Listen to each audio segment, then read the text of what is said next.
भला हुआ मेरी माला टूट गई, मैं राम भजन से छूटी। भला हुआ मेरी माला टूट गई, मैं राम भजन से छूटी। मेरे सिर से टली बला, भला हुआ मेरी माला टूट गई, मैं राम भजन से छूटी। मैं राम भजन से छूटी। नमस्कार मेरे प्यारे भाइयों, मेरे परमात्मा के प्यारे जीव हंसों। मैं हमेशा ही बंदी छोड़ से ये दुआ करूंगा कि आप सब मेरे भाइयों का विवेक पहले से बढ़ता बढ़ता और बढ़ता ही जाए, और ऐसा कोई भी मैटर ना रहे, कोई भी वाणी ना रहे जो आपकी समझ में ना आए। क्योंकि अगर आपने एक बार नक्शा समझ लिया तो मेरे भाई खजाने तक भी पहुंच जाओगे। ये वाणियां एक तरह का नक्शा है उस खजाने तक पहुंचने का जो रहस्यमय ज्ञान से भरा पड़ा है, जिसमें गुप्त से भी गुप्त रहस्य कोड वर्डों में लिखे गए हैं। उन कोड वर्डों को केवल वो ही खोल सकता है जो उसको खोलने के लिए इस दुनिया में आया है। अन्यथा कोई भी कितना भी दिमाग लगा ले उन कोड वर्डों को नहीं खोल सकता। और उन कोड वर्डों को खोलने वाले गुरु को भेदी गुरु कहा जाता है। भेदी गुरु जो उन भेद को जानता है, उन रहस्यों को जानता है, जो स्वयं बंदी छोड़ कबीर साहब अपने शिष्य को, उस चुने हुए संत को आकर बताते हैं, समझाते हैं, ताकि वो भी आगे जीवों का कल्याण कर सके। बार बार कबीर साहब को यहां आने की जरूरत ना पड़े।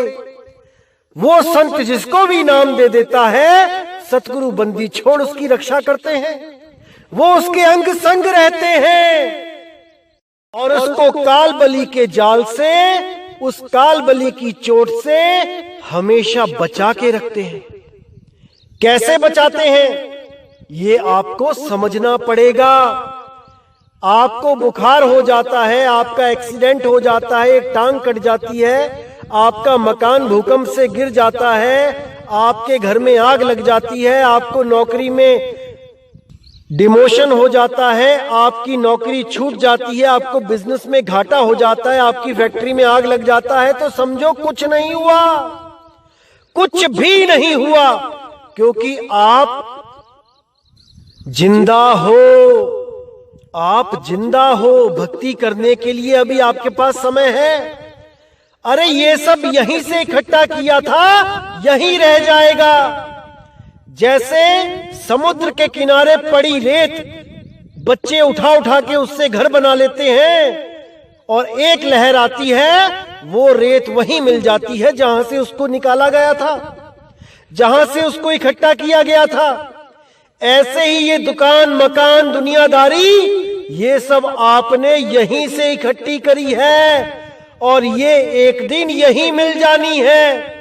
चाहे आप अपनी इच्छा से मिला दो, चाहे वो अपनी इच्छा से मिला देगा, जो इस तीन लोक का मालिक है।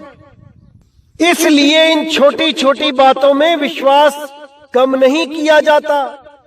सतगुरु कहते हैं, नाम जपत कोड़ी भला, चुई चुई गिरता चाम, वो कंचन देह किस काम की, जिस मुख नाही राम।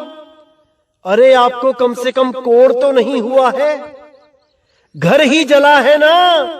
दोबारा पैसे कमाओ, दोबारा घर बन जाएगा। जान है तो जहान है।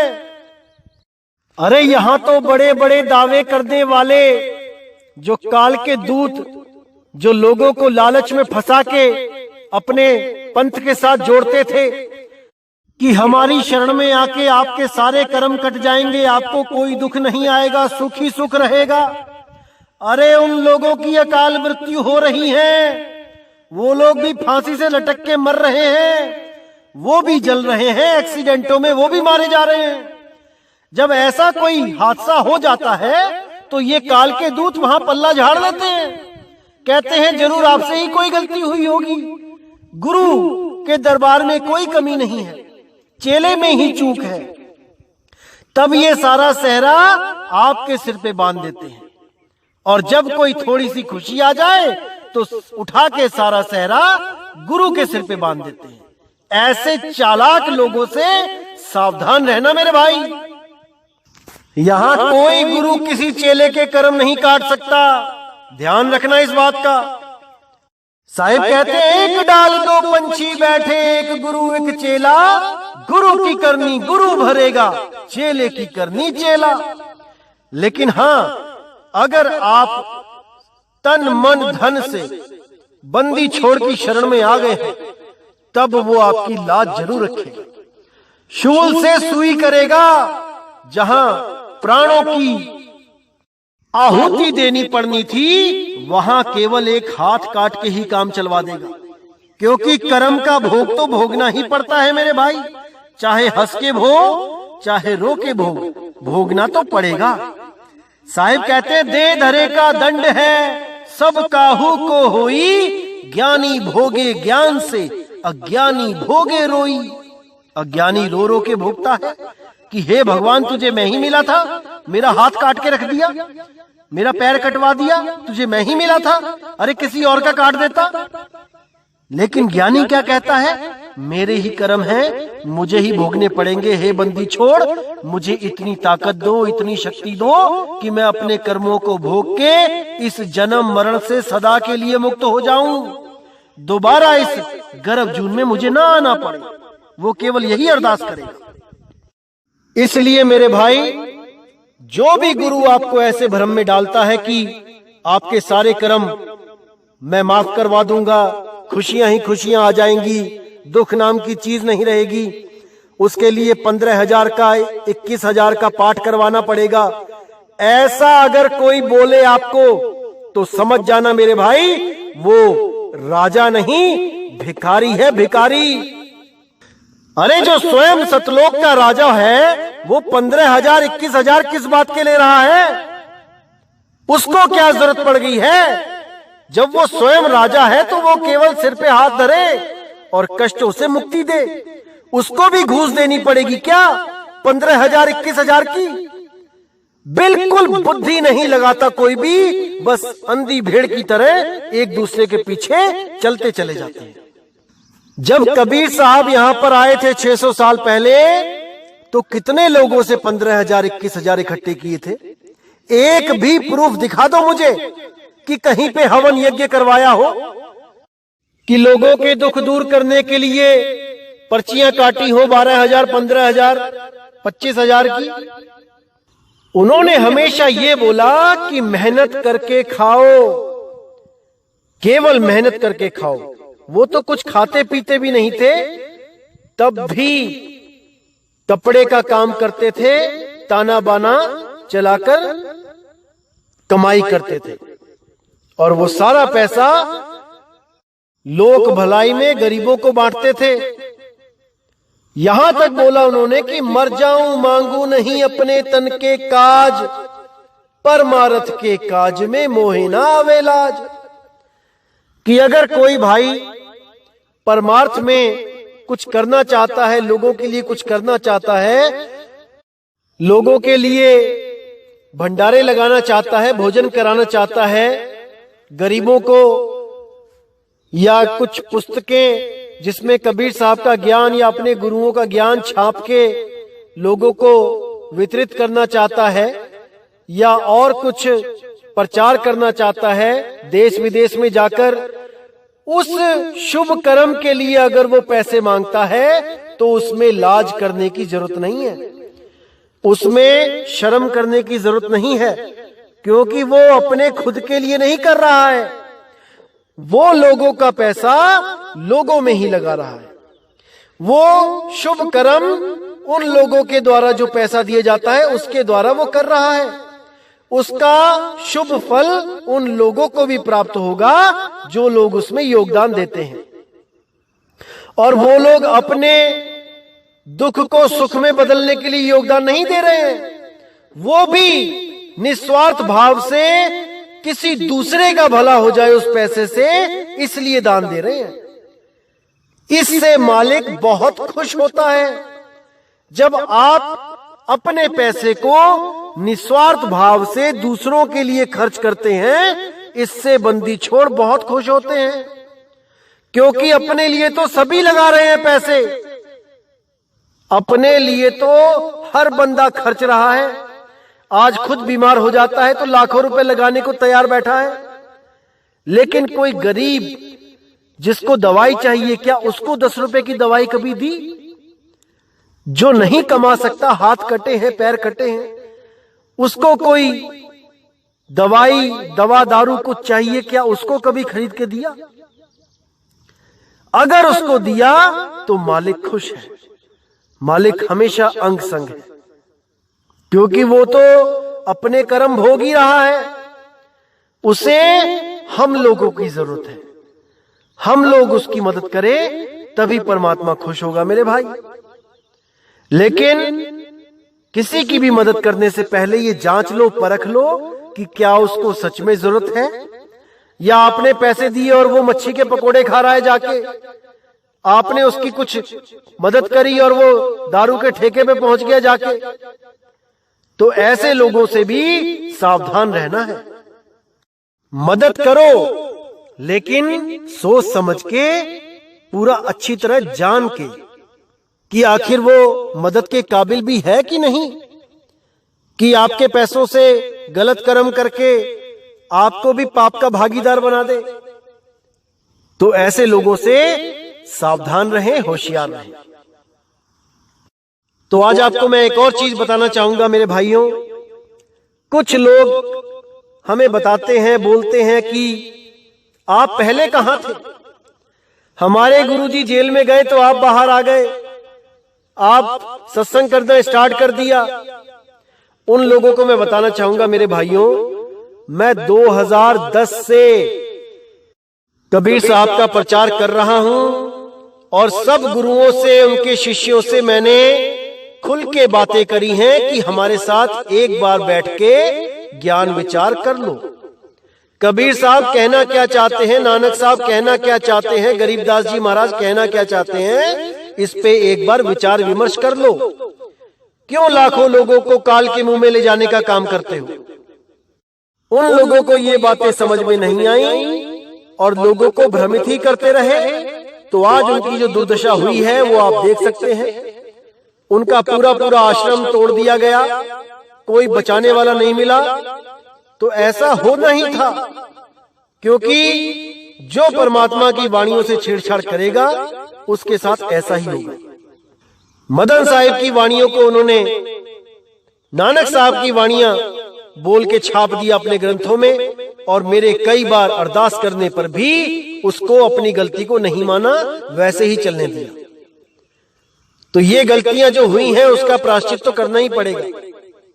लेकिन मैं फिर भी परमात्मा से अरदास करता हूं कि जेल में उनको किसी प्रकार का कष्ट ना हो, वो अपना सारा जीवन आराम से भक्ति करते हुए उस जेल में बिता दें। मैं यही अरदास करूंगा कि उनको कोई तकलीफ ना हो, क्योंकि आखिर है तो वो भी परमात्मा का ही जीव। वो बात अलग है कि काल का दूत बन बैठा था, लेकिन अंदर से तो वो भी परमात्मा को ही चाहता है। वो बात अलग है कि उनको सतगुरु ना मिला, भेद ना मिला, और गलत रास्ते को ही सही रास्ता बना के लाखों जीवों को उलझाने की गलती कर रहे थे। वो तो परमात्मा की बंदी छोड़ की दया हुई, जो उनके हजारों शिष्यों ने ये सत्संग सुना और गलत रास्ते को छोड़ के सही रास्ते को अपना लिया, और अपने जीवन को सफल करने के लिए गुरु से वो भेद लेके नाम प्राप्त करके भक्ति स्टार्ट कर दी। ये केवल बंदी छोड़ ही रास्ता दिखा सकता है, केवल बंदी छोड़ ही दिखा सकता है, उसके अलावा कोई नहीं।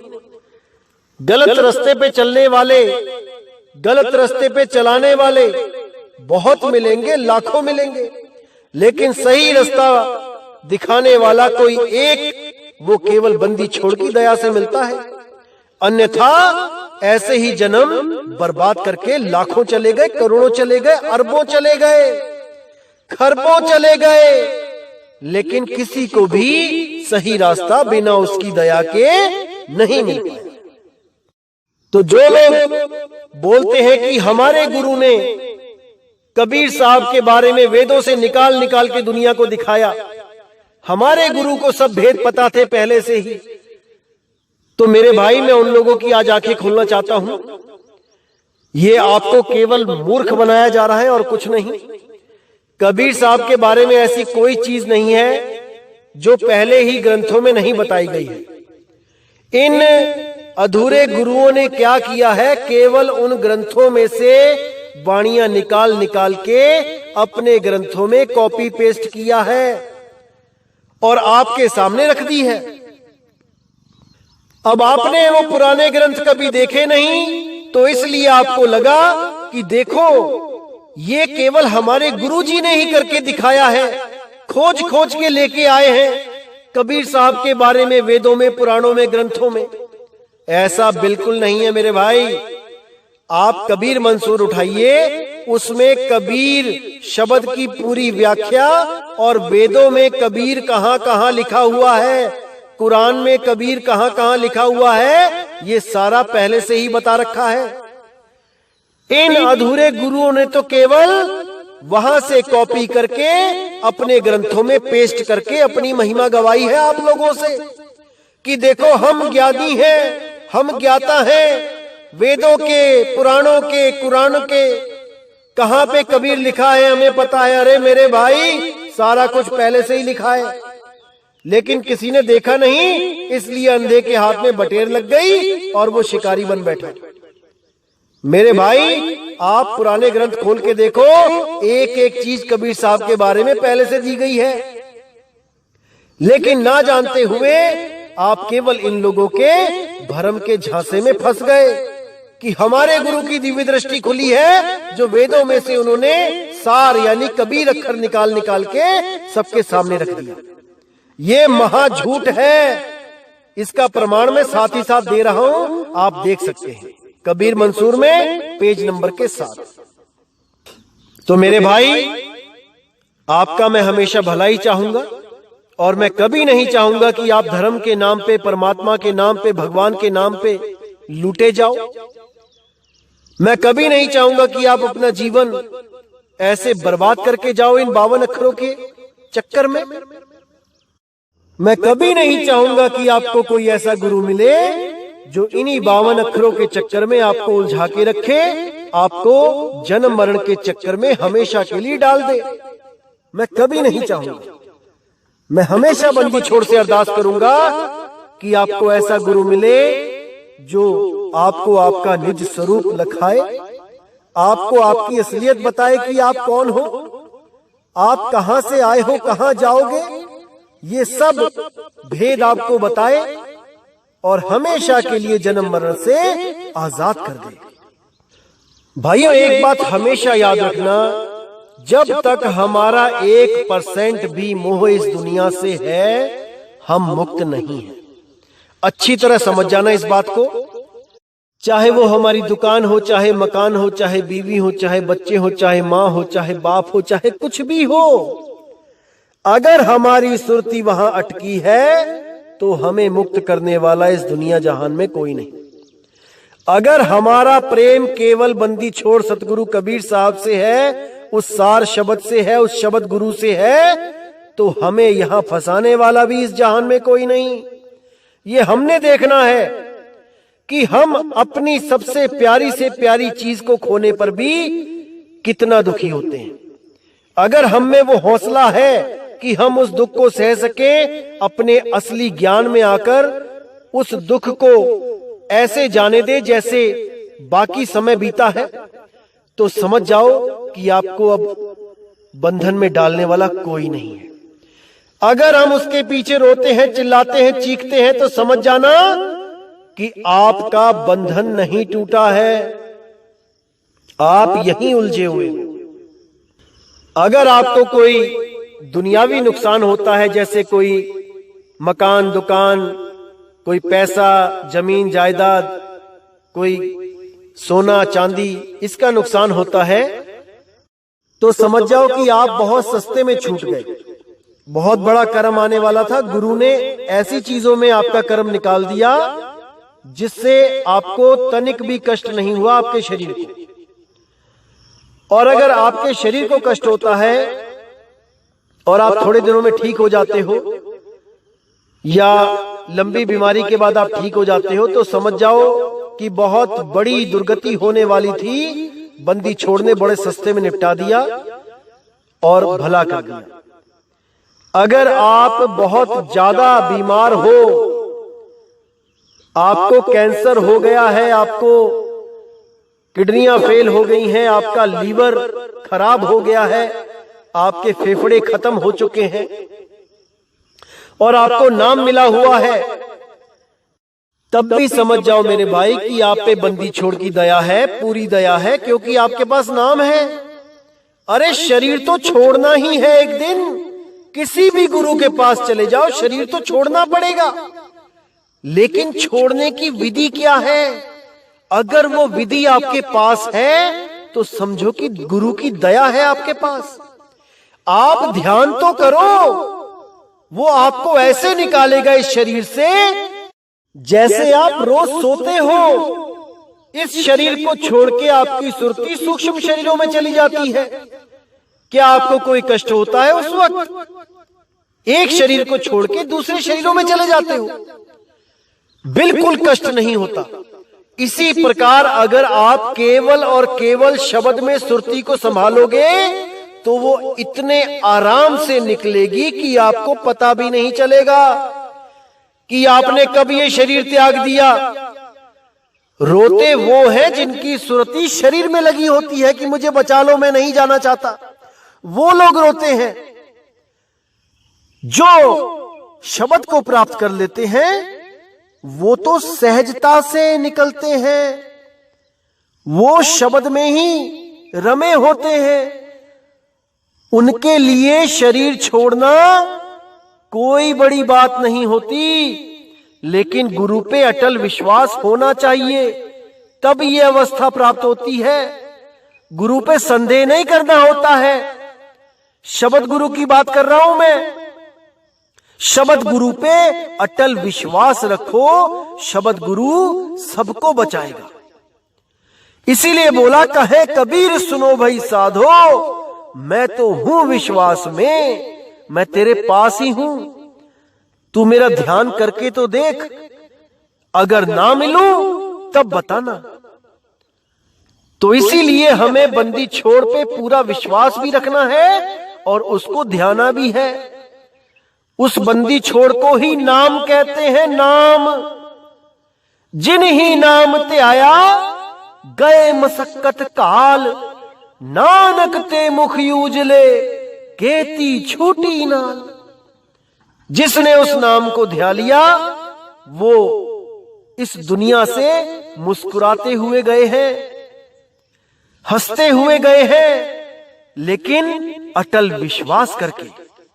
केवल उस शब्द गुरु को ध्याओ, 100% सुरती को शब्द गुरु में लगाओ, कहीं पर भी मत भटकने दो, और जो कोई भटकाने वाला है उसको पास मत खड़े होने दो, नहीं तो वो आपको इस दीन दुनियादारी की खबरें बताता रहेगा और आपकी सुरती को भटकाता रहेगा। इसीलिए अगर आपका अंतिम समय आ गया है तो घबराना नहीं है मेरे भाई। गुरु जी ने जो शब्द बख्शा है, सारी सुरती उसमें लगा दो और फिर देखो क्या होता है, क्या आनंद आता है। फिर देखो, अरे जिस मरने से जग डरे, मेरे मन आनंद, मरने पर ही पाइए पूर्ण परमानंद। ये भाई अनुभव का विषय है, इसको करने पर ही अनुभव होता है। तो मेरे भाई सब भ्रमों से बच के रहो, केवल और केवल शब्द गुरु की साधना करो और किसी की नहीं। और किसी की नहीं। कोई फोटो नहीं, कोई मूर्ति नहीं, कोई कुछ नहीं, केवल और केवल शब्द गुरु। तो मेरे भाइयों, इसी के साथ मैं सत्संग यहीं पे समाप्त करता हूं और बहुत जल्दी एक और सत्संग के साथ आऊंगा। तब तक के लिए मुझे विदा करें। जय गुरु बंदी छोड़ वैराग साहिब, जय गुरु बंदी छोड़ साधु शरण साहिब, जय गुरु बंदी छोड़ बाबा मदन साहिब, बाबा गरीबदास साहिब, बाबा नानक साहिब, बाबा रविदास जी, मेरे सभी संत महात्मा। जय जय सतगुरु बंदी छोड़ सतगुरु सत्य कबीर साहिब की सदा ही जय हो, सदा ही जय हो। मेरे मालिक की साहिब बंदगी सतनाम।